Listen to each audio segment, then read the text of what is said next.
Ooh, Nessa girl, you see me? Child, mama wanted to get, listen, it's Friday, bitch, and I'm feeling really good, okay? I feel so good, I wanted to give ghetto teas, bitch, yes, God. I went out to the salon, I told her, get me an old nasty blueberry wet and wavy, because I'm feeling real fucking ghetto. I'm feeling like ghetto fish today, okay? And it's probably good that I feel that way because I'm finna discuss ghetto fish, Miss Multicolored Hair Princess from Beauty Bar. Girl, did you get into Beauty Bar from 2 nights ago? Let me tell y'all something. Beauty Bar don't give me everything I need, but it gives me enough. And I want this show to succeed, so let's just jump right on into it. Let me tell you something. Princess, as much as I clown you, I want to give Princess a shout out for being a full-ass, grown-ass woman. The way Princess brought Henry to the side, sat him down to that restaurant, and just really gave him the true tea. This is what I was going through. This is what happened. I apologize. I thank you for the opportunity to work at your salon. It won't happen again. She gave him the full-on rundown. Mama said, listen, every day she out that shop, that's a day less she ain't making no money, and that's the less hair dye she can buy to dye her hair the color of a penny. They say I'm hopeless.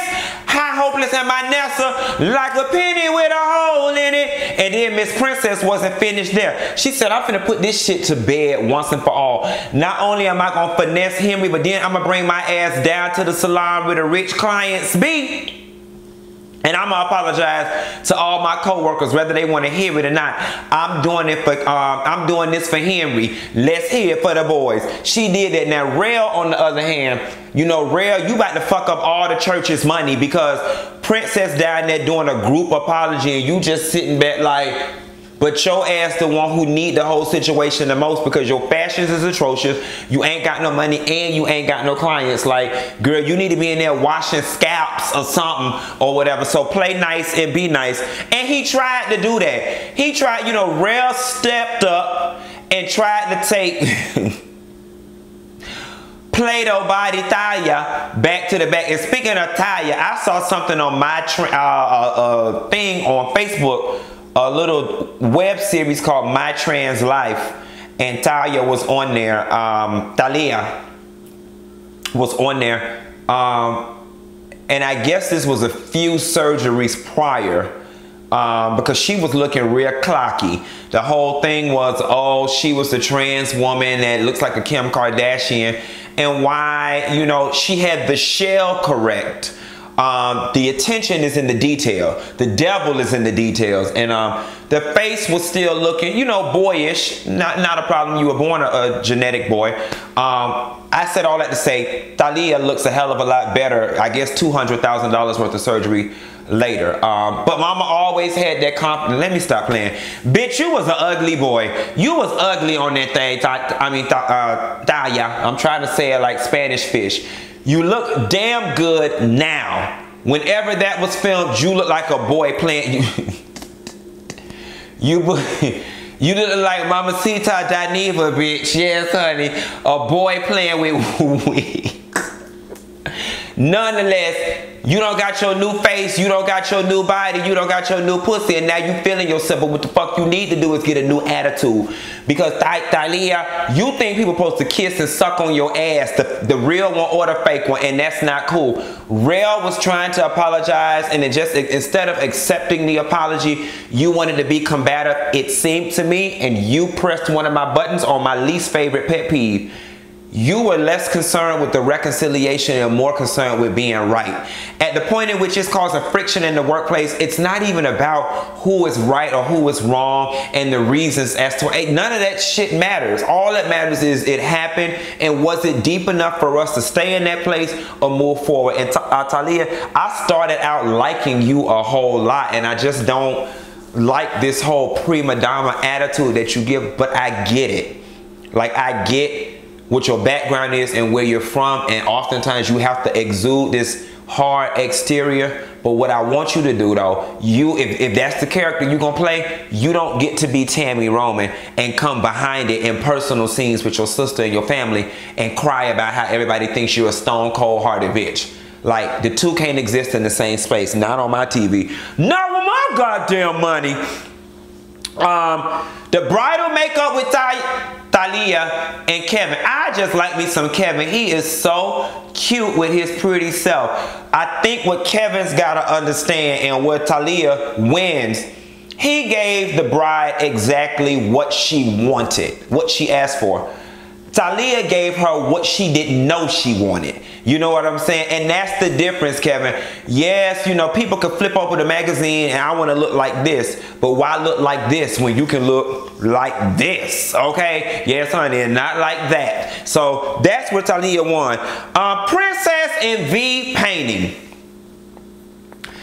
When Princess and V went down to the sip and paint, I was like, this is really good. And when they asked each other, you know, why were we beefing in the first place? I was like, this is really good. Then the whole thing went left. And why? Because both of y'all gotta be right. And why did V walk out?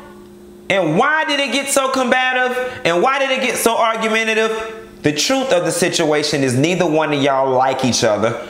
I think Princess, more than V, is still holding on to some of the stuff that happened in the beginning. And well, Princess even said that. You stepped to me, you stepped in my space. Princess hasn't let it go, and V don't like you for real. You see what I'm saying? And that's why when things get tense, as they did, it was so easy for them to go back to being adversarial, because the whole let's make up and get along was not sincere from the get. That was, let me do what I gotta do to get off of suspension and continue to work here, but I really still don't like you. Until both of y'all are able to cast that dislike out of y'all, you know, whatever, it's gonna continue to be that way. And I think what needs to happen is Henry needs to put y'all on some sort of project together, because y'all did a very good job at Nodic's video shoot, pulling things together and making it happen for your boy. That was a very proud scene for me. I was like, you know what? That's what family supposed to do. You invited my ass to be an extra in the background, but I see you need help. We on a time crunch, and both of y'all worked together in leadership positions and respectively handled that. I fucks with it. Thalia was there, of course, trying to be her stuck. I got it. You ain't got shit, bitch. You ain't the director. You the model we got off Craigslist, nonetheless. And last but not least, when Rel brought his family to the table and he was sitting there crying, I smiled, because I was like, been there, done that. Welcome to the life of entrepreneurship, being self-employed, and being an artist per se. You know, Rel's frustration right now is because he moved from a lucrative job in Georgia. He's now in New York. Everybody's got dreams of chasing something in the Big Apple, and he's not making any money. That is the true source of his frustration. Listen, when your money and your paper coming in, and listen to me good, Nessa, when your money coming in good, you don't give a fuck about that other shit, what folks saying, what they doing, because you like, bitch, I'm feeling myself right there. I'm eating. So it's one thing to be in a situation where you stressed out dealing with motherfuckers you don't like, but your money coming in good, and it's another to have to do it, and you ain't getting no clients. You don't foresee any clients coming because of the part of town that you live in. It's Dominican town. It's not really conducive to locks, and then you're also dealing with the area where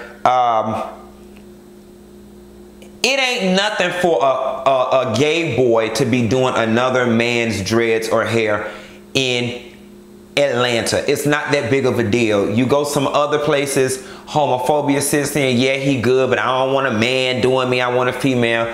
And straight men of color, that's y'all issue. I'm not even taking y'all shit on and absorbing none of that energy in my spirit. Not Miss Blueberry, honey, not on this Friday.